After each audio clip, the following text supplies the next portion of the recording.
Olá! Hoje eu vou te mostrar como conquistar 7 vezes mais resultados naquilo que você deseja. Fica comigo até o final desse vídeo. Para quem ainda não me conhece, meu nome é Eveline Lima e hoje é dia de Clube do Livro, 1 ano em 12 semanas. Vamos lá? Gente, aqui a gente tá no capítulo 14, lá na página 100. E aqui ele começa falando sobre uma das regras para você fazer o seu planejamento de 12 semanas, tá? Para você fazer as suas metas, ou seja, descrever os seus objetivos e metas. E ele diz o seguinte: faça com que eles sejam específicos e mensuráveis. Todo mundo ouve isso, né? E a gente sempre fica na dúvida na hora de montar metas. Mas o que é isso, específico e mensuráveis? E aqui ele vai te explicar. Para cada objetivo e ação, certifique-se de quantificar e qualificar o seu sucesso. Como que é isso, gente? Por exemplo, eu costumo dizer que quantificar é o quê? Você colocar números. Então, você vai colocar, por exemplo, eliminar 6 quilos. Você vai colocar prazo, você vai colocar horário. Então, quantificar, sempre lembre, colocar números. Qualificar, para facilitar, porque sempre tem muita gente que fica na dúvida, porque às vezes fica meio abstrato. O que eu uso? Para qualificar, como fazer? Qual que é a forma de fazer isso, tá? Então, sempre fica muito claro, tá bom, eu vou eliminar 6 quilos em 12 semanas. Como que eu vou fazer isso? De forma saudável, ou seja, comendo alimentos vivos, fazendo exercícios, entende? Então, você vai colocar para ficar bem claro como que isso vai acontecer. E aqui ele dá até exemplos, ó. Quantos telefonemas você dará? Quantos quilos você perderá? Até onde correrá? Quanto dinheiro você ganhará? Quanto mais específica você puder ser, melhor. E aqui ele vai mostrar o quadro que ele faz. Aqui, ó. Não vai dar para vocês verem, mas ele faz um quadrinho. O que significa esse quadro? Oi, Brenda, seja bem-vinda, bom dia. O que significa esse quadro? Tem a meta, aquela meta para as 12 semanas, né? Então é aquela meta principal, aquela meta rainha que vocês já conhecem. Depois ele vem para as metas semanais. Quais são as suas metas semanais? Depois, as suas metas diárias. Quais são as suas metas diárias, ok? Para ficar bem fácil para você não se perder no processo. E ele diz o seguinte: agora é hora de definir o seu objetivo para meta, aliás, para 12 semanas. Ou seja, qual que é seu objetivo? Aquela meta rainha, aquela meta principal. Revise suas metas de longo prazo para daqui a 3 anos. Decida qual será o progresso que você quer fazer nas próximas 12 semanas. Lembra que no vídeo passado a gente fez essa questão das metas de 3 anos, metas de 5 anos? Então, você precisa revisar essas metas, porque a meta principal, essa meta rainha que você vai fazer nas próximas 12 semanas, ela precisa estar alinhada com a sua meta de 3 anos. Tá? Então aqui a gente só vai reduzindo para ficar mais palpável para o momento agora. Mas ela precisa estar alinhada com aquilo que você deseja daqui a 3 anos. E aqui, gente, ele começa. Coloque os objetivos para 12 semanas. Quais são os objetivos? Então, a sua meta rainha. Lembra que ele fala, não passe de 3 objetivos, não passe de 3 metas principais, 3 metas rainhas. Por quê? Senão o processo vai ficar muito complexo e é mais fácil de você desistir. Então, quanto menos metas você tiver, melhor é. Porque para cada meta, você vai ter que ter aquelas metas diárias, lembra? Então, por exemplo, eu tenho 3 metas principais, né? 3 metas rainhas. Então, para cada meta, eu vou colocar 2 ações por dia. Entende como você já vai lotando a sua agenda e às vezes é mais fácil de você desistir, procrastinar, tá? E aqui ele dá exemplo. Então, a minha meta principal vai ser na área da saúde, ou para ganhar mais dinheiro, ou nos meus relacionamentos. Você vai escolher aquilo que você deseja. Qual área que você precisa melhorar naquele momento. Suponhamos, aqui a gente vai pegar uma meta para a gente continuar até o final para vocês entenderem melhor. Então, suponhamos que a sua meta seja na área da saúde. Eliminar 6 quilos em 12 semanas. Essa é a sua meta principal para as 12 semanas, que é como se fosse o seu ano, né? Então, ou seja, lembra que um ano de 12 meses passa a ser 12 semanas. E aqui ele diz o seguinte, agora daqui a pouco a gente vai chegar nesse ponto, mas só para você entender. A sua meta principal, ela é 6 quilos por 12 semanas, ou seja, por 3 meses. Quando eu divido isso, cada mês, quanto que eu vou precisar emagrecer? Eliminar? 2 quilos por mês, ou seja, 2 quilos a cada 4 semanas. Por semana, quanto que vai ficar isso? 500 gramas. Então, tá vendo como fica muito mais fácil? E aí ele vai te mostrar que você tem que ter essa meta principal, essa meta da semana e a meta diária. E aqui ele pergunta, por que você precisa fazer essa pergunta na hora que você montar essa meta principal sua? Por que o seu objetivo é importante para você? Se você conseguir cumprir esse objetivo, o que será de diferente? Então, por exemplo, suponhamos nesse caso da saúde, né? Eliminar os 6 quilos.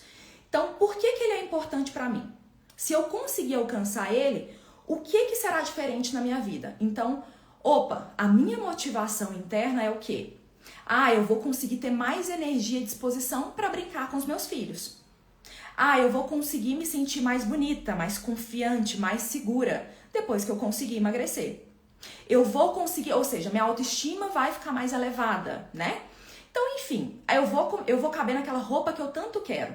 Então, você tem as suas motivações internas. E você precisa trazer isso à tona porque ele fala, é isso que vai te dar suporte ao longo de todo o processo para você não desistir, de fazer o que precisa ser feito. Aqui ele continua, escrevendo o seu plano de 12 semanas. Agora é a hora de você escrever o plano. Os melhores planos se concentram em uma ou duas coisas em que você quer evoluir pelas próximas 12 semanas. Quanto menos objetivos e ações semanais existirem, mais fácil será você executar esse planejamento, tá? Oi, Fátima, seja bem-vinda. Tá dando para entender até aqui? Tá claro? Qualquer coisa vocês vão me falando, ok? E aqui ele diz, esse plano, ele vai te ajudar a reduzir a distância entre as ações que você tem hoje e o resultado que você deseja.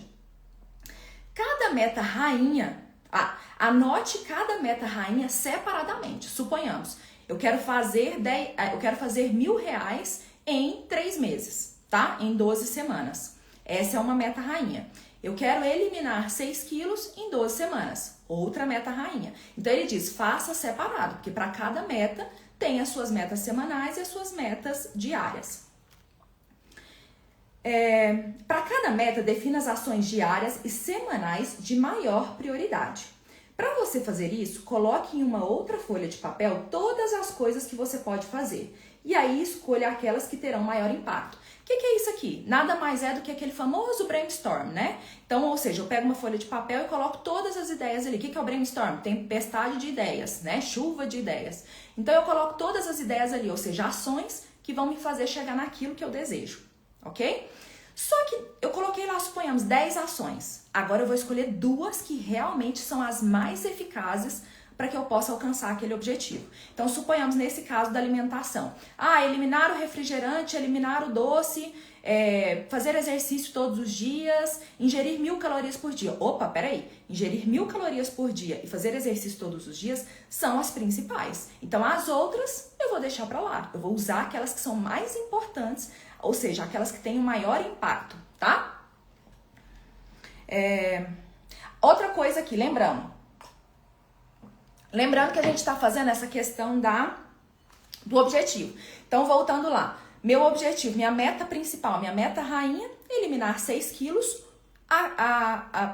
em 12 semanas, né? 6 quilos em 12 semanas. Então, qual que é o meu objetivo, a minha meta da semana? Eliminar 500 gramas. Da semana é só isso. Qual que é a minha meta do dia? Qual que é a minha ação do dia, tá? Treinar por 1 hora.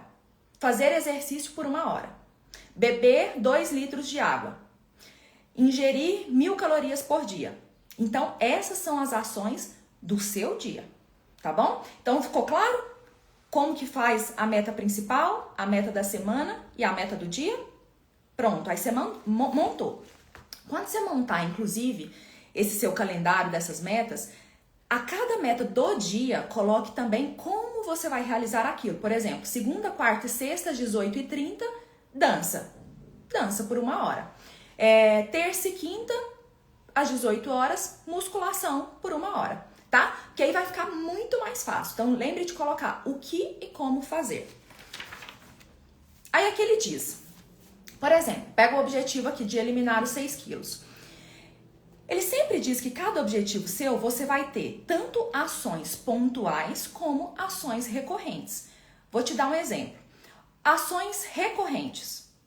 Fazer exercício 1 hora por dia, de segunda a sexta. Então, ou seja, daqui até o final, provavelmente, das 12 semanas, você vai fazer esse exercício. Ela é recorrente, ela não vai mudar. Todo dia você tem aquela ação para fazer.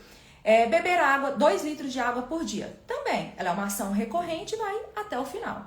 O que é uma ação pontual? Por exemplo, marcar a nutricionista para eu montar o meu cardápio. Essa é uma ação pontual, que eu vou fazer apenas na primeira semana. E aí aqui ele coloca, qual semana que será feito isso? Aquela recorrente, todas as semanas. Aquela pontual, na semana 1, na semana 3, tá? Então tem ações que são isso, marcar com a nutricionista, montar o plano, fazer os exames, enfim, tá? Marcar com o personal trainer, isso é uma ação pontual. E ele diz, com quais ações você terá dificuldades? Quando você montar o seu plano, você precisa perguntar quais dessas ações que eu coloquei, que eu sei que são importantes e que eu tenho dificuldades, que pode ser que seja mais fácil de eu me sabotar, de eu procrastinar. Eu vou dar um exemplo nesse caso da saúde aqui, né? Dessa meta de saúde. Fazer musculação. Eu sei que muita gente tem dificuldade em fazer musculação. Aí você vira pra mim e fala assim, Eveline, a minha dificuldade é fazer musculação porque eu não gosto. Tá, então se você não gosta, mas você quer fazer, porque você sabe que você precisa daquilo para você fortalecer os seus músculos, para você ter saúde, igual você gostaria, por exemplo, para pegar seus filhos, enfim. Eveline, eu não gosto, mas eu preciso fazer e eu quero que esteja no meu planejamento. Então, ao invés de você começar com 1 hora por dia, que seria mais fácil de você procrastinar, sabotar, comece fazendo 30 minutos. Deixe aquilo mais factível, mais fácil, mais leve para você, tá? Eveline, eu não gosto de jeito nenhum. Então, você precisa pensar em trocar aquilo. Ou seja, eu não gosto e eu não vou fazer. 0 chance de eu fazer esse negócio. Aí você precisa trocar por outra coisa. Eu vou fazer um crossfit, eu vou fazer dança. Você troca por um exercício que te traga mais prazer. Inclusive, eu já te falo, o ideal é que você faça exercícios que te tragam prazer, para evitar que você se sabote. Mas é claro que tem um ou outro que a gente vai fazer mesmo sem gostar. Em tudo que a gente faz, gente, na nossa vida, seja no trabalho, na família, tem coisas que a gente vai fazer que a gente não gosta tanto, mas eles são necessários, são eficazes para aquilo que a gente deseja, tá? Eveline, eu vou ter dificuldade na musculação porque eu sinto muita dor. Ok, então contrata um personal, que ele vai te auxiliar a fazer corretamente os exercícios, que às vezes é por isso que você está sentindo dor, tá? Então você vai procurar meios de solucionar aquilo. Aí aqui ele começa, mudança de pensamento. Dê uma olhada em alguns colapsos mentais comuns que podem te atrapalhar nessa jornada. A maioria das pessoas sabe que deve trabalhar com base em um plano, mas não faz, não coloca aquilo na realidade. E aí, quando ela sabe que ela precisa, mas que ela não faz, ela simplesmente não vai arrumar tempo para fazer aquilo. E aí ele diz, comece a tirar esses colapsos mentais. Aquilo que vai te atrapalhar de chegar naquilo que você precisa, de fazer aquilo que você precisa, tá? Um exemplo aqui de um colapso mental, procrastinação. Quantos de nós falamos, não, hoje eu não consigo, hoje eu tô cansada, hoje eu não tô com cabeça para isso, hoje eu não vou fazer. Essas são as desculpas que a gente arruma. Qual que é a solução? Técnica dos 5 minutos. Eu vou fazer por 5 minutos. Hoje eu tô muito cansada, hoje eu tô exausta, hoje eu tô com um problema sério, então eu faço só por 5 minutos. Por quê? O que eu vou mostrar pro meu cérebro? Primeiro, quem manda sou eu. Eu vou mostrar pra mim que eu posso confiar naquilo nos compromissos que eu faço, naquilo que eu falo, porque eu realmente cumpro. Então eu começo a gerar essa mentalidade de sucesso. Eu sempre vou ter, mesmo que micro vitórias. Ao invés de eu fazer 1 hora, eu vou fazer 5 minutos. Mas eu vou ter sucesso naquela tarefa. Mesmo que parcial, tá? Então você começa a mostrar isso pro seu cérebro. Aí é que ele diz, para quem está fazendo com equipes, implementação de equipes, ou seja, pode ser com a sua família, uma meta que você está tendo em comum com a sua família, ou no lugar que você trabalha. Ele diz o seguinte, envolva todos na visão, na montagem desse plano. O time define, pega o time, né, todas as pessoas ali da sua família, por exemplo, e defina uma meta. Construa um plano em conjunto. Garanta que todos assumam esse compromisso, tanto individual como coletivamente. Porque vocês vão montar também tarefas para a pessoa fazer de forma individual e também fazer de forma coletiva. É importante que cada ação, escolha o menor número possível de ação. Ele sempre reforça isso. Não coloque muita coisa, mesmo que tenha muita gente, porque senão o processo vai ficar complexo e depois vocês vão se perder naquele lugar ali. Não vai saber nem onde que vocês estão falhando, quem é que está falhando, tá?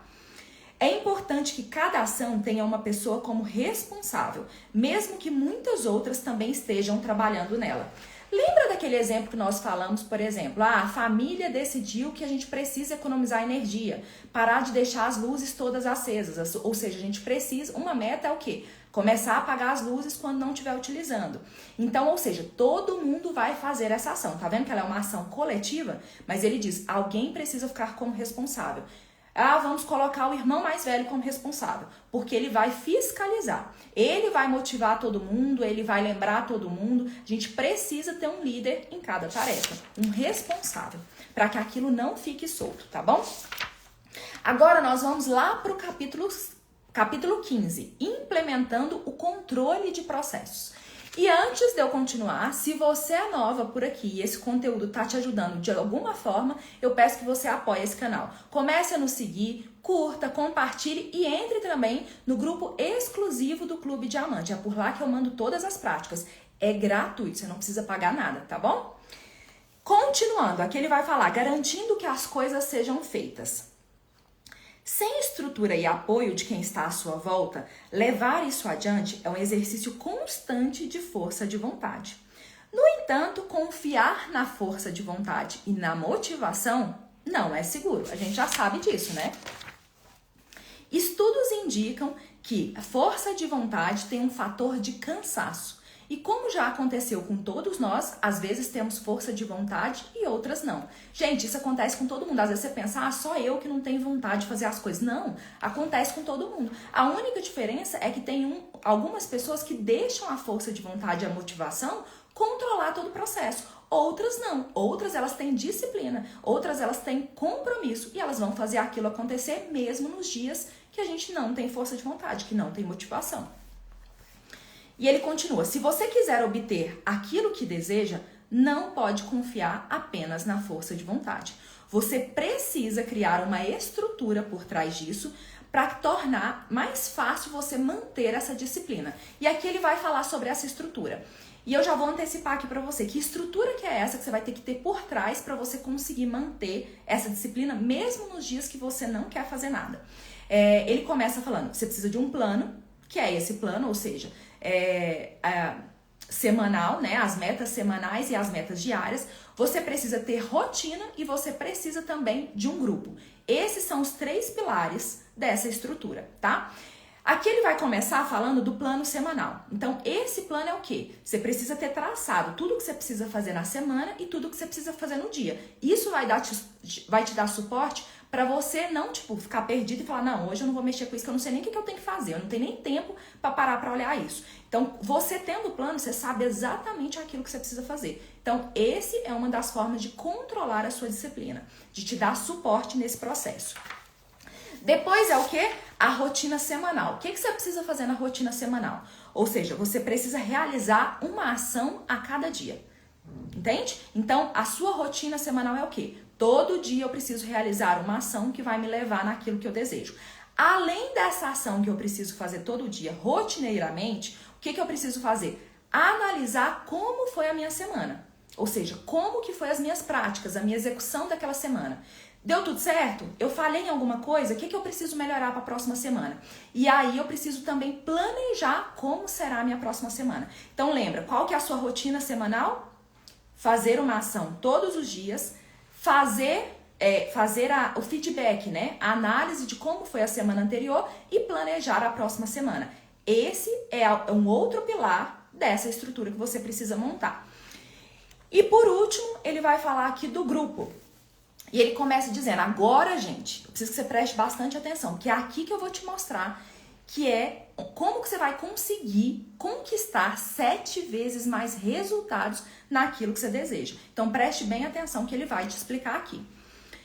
Um artigo da revista norte-americana Fast Company, chamado Mude ou Morra, apresentou estudos com pacientes que tinham de mudar seu estilo de vida para continuar a viver. Após 12 meses, 90% dos pacientes tinham voltado ao seu estilo de vida antigo, não conseguindo evitar a sua morte. Olha que tristeza isso. Mesmo diante da ameaça iminente de morrer, uma maioria esmagadora das pessoas ainda falha na hora de fazer de forma consistente. Por quê? Às vezes a pessoa está dependendo aqui só da motivação, do ânimo, da força de vontade. E tem dia que a gente não tem. E isso acontece com todo mundo, tá? E aí ele continua. Havia um grupo que tinha uma taxa de sucesso muito maior, quase 7 vezes. Esses pacientes foram envolvidos em sessões de apoio de grupo e tiveram uma taxa de sucesso de quase 80%.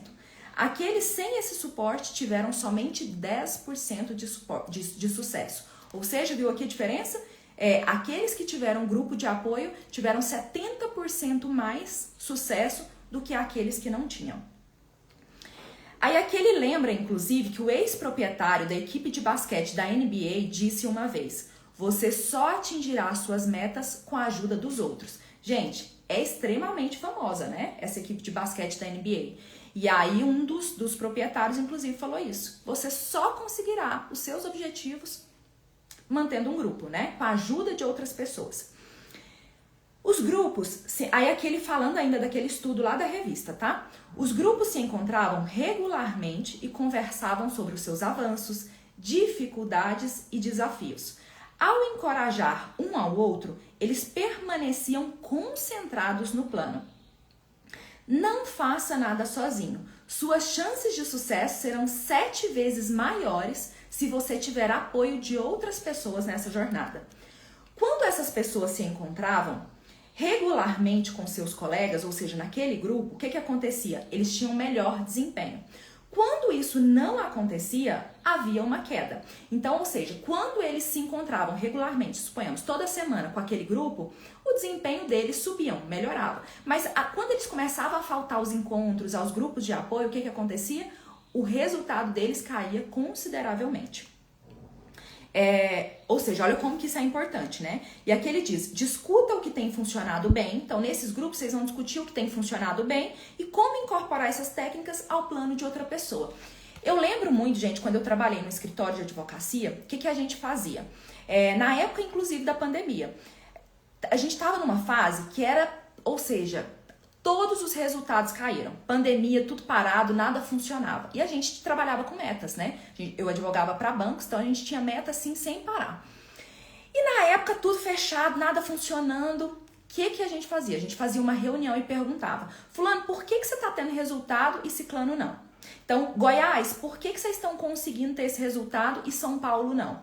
Aí, por exemplo, eu falava, olha, eu tentei implementar aqui, comecei a ajuizar ações nas cidades vizinhas, porque tem algumas cidades que estão atendendo. Então, a gente está ajuizando lá para conseguir cumprir esses mandados, suponhamos, tá? Isso aqui é um exemplo.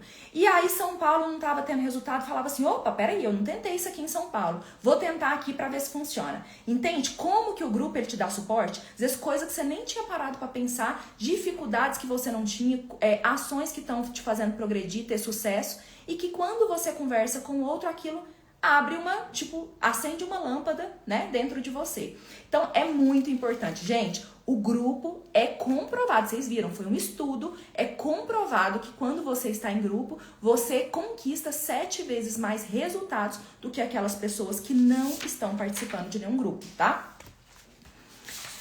Continuando aqui, mudança de pensamento. E ele vai falar o seguinte: um plano guardado na cabeça não é tão eficiente como um anotado em uma folha de papel. Você tem 60% a 80% mais chances de executar um plano escrito do que um que está apenas na sua cabeça. Esses dias a gente falou sobre isso, né? Quando ele está apenas na sua cabeça, fica tudo muito vago. Muito vago para o seu cérebro. Nossa, eu não sei o que eu tenho que fazer, eu sei que tem isso. São milhões de pensamentos que passam pela nossa cabeça todos os dias. Então, seu cérebro às vezes não pega aquilo como uma ideia real, concreta, factível, tá? Então, ele diz, monte uma coisa escrita. Gente, quando a gente lê e quando a gente escreve e quando a gente lê, a gente ativa, lembra? 2 sentidos, que é o tato e a visão. Quando você ainda fala em voz alta, você ativa 3 sentidos, que é ou a audição, aliás, 4, né? A fala e também a audição. Então, o que acontece? Isso tudo, quando você faz isso, fica muito mais forte. O poder daquela ação fica muito mais forte, porque fica muito mais claro, tanto para o seu corpo quanto para a sua mente. Lembra que a gente falou que quando a gente lê, é como se o cérebro olhasse e falasse, nossa, eu preciso aqui tá concreto, tá real, eu preciso obedecer essas regras, eu preciso seguir essas regras. Então, fica muito mais fácil dele obedecer aquilo que você está colocando. E quando a gente escreve, a gente ativa diferentes áreas do nosso cérebro. Lembra? E uma delas, inclusive, é a tomada de decisão. Então, quando tá ali escrito, fica mais fácil eu tomar a decisão. Opa, é isso aqui que eu tenho que fazer. Então, pronto, eu vou obedecer e vou fazer isso aqui, tá? E aí ele diz que a gente inventa várias desculpas aqui para fugir da nossa responsabilidade de ir lá e fazer isso, de colocar no papel. Muita gente fala assim, eu sei que eu preciso fazer, então eu não preciso escrever. Eu estou muito ocupada, não tenho tempo para escrever. E ele diz, olha, sinto muito. Se você não fizer, vai reduzir as suas chances de sucesso nessa tarefa, tá? Aqui ele continua, implementação em equipes. Então, para quem está fazendo metas, né, em família, metas no trabalho, aqui ele diz, a velocidade da equipe é a mesma da velocidade do líder. Como líder, você molda a forma de pensar da sua equipe, por meio das suas conversas e das suas ações. Além disso, você promove uma mudança cultural naquele ambiente. Para que a empresa, ou seja, para que aquela meta sua, para que a família, enfim, seja bem sucedida naquelas metas, você precisa abraçar a causa. Você precisa fazer junto. Como a cultura é um reflexo do líder, suas ações terão maior impacto acima de qualquer coisa. Gente, a gente fala muito sobre isso, né? Ações, elas têm muito mais impacto para influenciar outra pessoa do que eu falar alguma coisa. Lembra que como é que é? Palavras ensinam, exemplos arrastam, né? Então, sempre que você estiver num ambiente, né, que tem autoridade ali, uma pessoa tem autoridade, ela sempre será referência para quem está abaixo dela. O pai, os exemplos que o pai dá, é referência para o filho seguir. Então, às vezes o pai fala, meu filho, você não pode fazer isso, mas ele faz. O filho entende que ele pode repetir aquilo que o pai faz. Na empresa é a mesma coisa. O líder, ele vai ser referência para os colaboradores que estão abaixo dele, tá? Então, sempre lembra disso. Lembra que a gente tem os neurônios espelhos? O que eles são? A gente simplesmente faz, eles refletem a mesma ação que a outra pessoa está fazendo. Então, eu estou aqui com você. De repente, você boceja. Aí eu vou lá e bocejo também. Vocês já repararam? Vocês lembram alguma vez que isso aconteceu com vocês? Comigo já aconteceu várias vezes. Isso é o que? Os nossos neurônios espelhos. Eles são automáticos. Então, eles repetem aquilo que a outra pessoa está fazendo. Naturalmente, então eu vou repetir o comportamento. Eu posso até estar falando outra coisa. Nossa, eu estou com disposição, eu estou super acordada, eu estou super com energia e eu vou lá e bocejo. O que o meu neurônio espelho vai fazer? O seu neurônio espelho vai fazer? Vai repetir aquilo que eu falei, mesmo que eu estou falando que eu estou com muita energia. É muito mais forte essa questão da ação, tá? No escritório que eu trabalhei, a dona do escritório, ela é extremamente agressiva, extremamente grosseira. Tanto é que a gente fala que tinha muito mesmo, tipo, abuso psicológico ali dentro. E aí, ela era assim. Então, os gerentes que ela contratava também tinha que ser assim. Então, os gerentes também eram assim. Por quê? Senão ela achava que eles não iam conseguir controlar a equipe. E aí todos os gerentes eram grosseiros, ia conversar tipo com você, conversava gritando, sabe aquela coisa assim? Nem queria saber o que estava acontecendo, já começava cobrando aquela coisa toda. E os funcionários começaram a fazer isso também, com os clientes. Então vê que é uma cultura, e isso, gente, a gente chama isso de efeito espelho ou efeito cascata, porque a cobrança começa lá de cima, a ação começa lá de cima, e aí só vem repassando para os que estão abaixo. Tá? É a mesma coisa quando você entra numa empresa que o dono ele é corrupto, ele é bagunçado, né? Ele passa a perna nos outros. O que acontece? Todos os funcionários eles vão entrar naquele clima. Por quê? Às vezes não vai adiantar você tentar organizar o lugar, porque ninguém mais vai seguir, porque as pessoas vão seguir o líder, o dono, né? Às vezes você vai falar assim, não, mas eu não vou passar as outras pessoas para trás. Então você vai ter que sair daquela empresa. Porque ele vai simplesmente excluir. Não, pra mim você não serve. A gente precisa fazer isso pra gente ter o resultado. Entende como são as coisas? Por isso que eu digo, tome muito cuidado no ambiente que você está, porque aquilo influencia as suas ações e a mudança dos seus comportamentos, tá? Meninos, aqui nós já finalizamos, tá? Por causa do horário. E aí, na próxima, a gente continua com o capítulo 16. A gente vai entrar no capítulo 16. Finalizamos agora o capítulo 15. Vamos tirar uma carta para ver qual que é a reflexão de hoje? Ficou alguma dúvida? Cecília, Roberta, Jennifer, Fabi, Fátima. Oráculo, qual que é a carta que essas meninas precisam receber neste dia? Qual que é a carta que essas mulheres precisam meditar, refletir neste dia? Corajoso não é quem não sente medo, e sim aquele que vence o medo. Gente, várias vezes nesse processo a gente vai ter vergonha de fazer alguma coisa. Ah, não, acho que eu não vou fazer isso porque pode ser que não dê certo, né? Então, ou seja, medo, vergonha, enfim, qualquer coisa. E aí ele diz, corajoso não é aquele que não tem, né? Ah, eu não tenho vergonha, eu não tenho medo de nada. Não, não é, gente. É quem age apesar daquilo. É quem vence, quem enfrenta aquilo. Eu vou enfrentar a minha vergonha, eu vou enfrentar o meu medo, porque eu preciso fazer aquilo que eu desejo. Senão, como que eu vou saber que eu sou corajosa ou não, se eu não preciso enfrentar nada? Então, corajoso é sempre aquele que enfrenta o medo, não é aquele que não tem medo, tá bom? Meninas, finalizamos por aqui. Quero agradecer a presença de todas. Um excelente final de semana. E continuamos lá nos stories, no Instagram. Quem quiser entrar no Clube Diamante, eu até não falei antes, é o seguinte, é só clicar tanto no link da minha bio, que tá lá disponível, ou então no link que eu vou deixar aqui na descrição desse vídeo, tá bom? Um beijo, fiquem com Deus. Até mais!